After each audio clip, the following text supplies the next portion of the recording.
Jesu. Angibonge igama lenkosi. Awuphinde le part, awuphinde verse 1 and 2. Siyaphuthuma ngoba soze sifike ku verse 15. Limnandi lokho ufike ulifunde ekhaya. Yeah. Verse 1 and 2. Verse 1. Sengathi nikangibekezelela kulokubulana bami. Bulana. Yebo, ngibekezelele. Awu ngiyacela ngibekezelele. Verse 2. Ngokuba nginomona ngani. Hawu. Umona kaNkulunkulu. Jesus. Lokhu nganendisela endodeni eyodwa ukuze nginise kuKristu niyintombi emsulwa. Ngizoyichaza. Awuyifunde kwi-English. I am jealous for you with a godly jealousy. I promised you to one husband. I promised you to one husband. As To Christ, so that I might present you as a pure virgin to him. ngiyalithanda kwi-lexicon leli Bible elinalo lithi kwi-lexicon of scriptures lithi I might present you as a chaste virgin. A chaste virgin. Oh, le gama lithi chaste bazalwane nayo. Amen. Amen. As a chaste virgin. Manje khuluma nge-virgin enjani etwithe i-virgin ethi izimisela uku-abstain. Ingayo phansi. Noma ishadile noma ishadanga, that's a chaste virgin.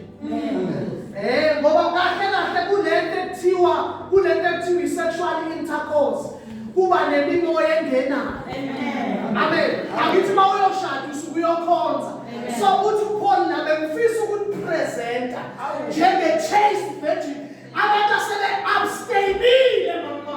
Asebenza ngisawuthintwa yilutho. Ngokuba emzimbeni wami ihleli iphawu zikaKristu. Noma umshado ungabani umluze. Noma umsebenzi ungabani umluze. I will remain as a chaste virgin. Ngifuna ukuya kuNkulunkulu ngingathintwanga. Ngingathintwanga. Amen. Uthi I want to present you. Ngifuna ukunipresenta njengentombi e-abstainile. Cabanga umuntu eshadile kodwa lithi iBhayibheli njengentombi. Abstain izinto zamasiko. Abstain izinto zokuyisa abantwana entabeni. Abstain imigwame nekhongweni. Abstain ngisho ama-invitation emishado owasikade ukuthi ihlatshelwa amadlozi. As a chaste virgin. Tombe. Mamdumisa.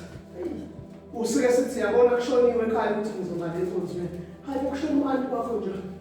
Cha ngikwazi ukuya ngifuna ukubona as a chaste virgin. Ngoba ngizofika lapha ngiphathiswe izinto ezingahambisani nokukholwa kwami. Ngibekezeleleni kulokubula bazalwane. Ngokwesikhashana sofika ekhaya. Bekezelani lento engikhulumayo esikhashana baba. Mkhulu uTolu umdala kehlala mphakathi kwethu. Bekezela nje kancane. Akuseduze. Bekezeleni uphana omncane. Uyilandi lokhuphukela ekhaya. Haleluya. Sokhuphukisela ibandla ekhaya. Amen. Yaqonda. Haleluya. Is a chaste virgin. Wow. Amen. Pusho njalo. Uphinde futhi lithi ke le lami ngifunda lithi as a chaste virgin. Ahlukene ke lamagama khona elibizwa ngo-celibate. Lona lithiwa ozikhethela ukushada, ozikhethela ukungashadi ukuze abstain. Lo uyakwazi ukungena emshadweni kodwa abstain. Kodwa lo munye kuthiwa yena uzinqumela yena ukuthi angangeni total emshadweni. Amen. Yasibona into ezolahleka zange ukuphila. Yebo zamani singintshela. Userious emshadweni nakudlala. Ngithi ngimhlabele mhlambe bazalwane. Ukuthi mina ame young pastor ngiyakholwa yilokho. Yebo into esinikwe yona indala. But ekugcineni singabantwana. But ngizonitshela into edala ngingafebi. Nedala ngiremain ngibe faithful ukuthi yiphi. Ngibe honest emshadweni wami. Ngizonitshela ngisaba uMalakayi 2:15 awufundele. Malakayi 2 verse number 15. Funda. Malakayi 2 verse number 15. Oh, Nkosi yami. Sibonga umusa nenhlanhla osenze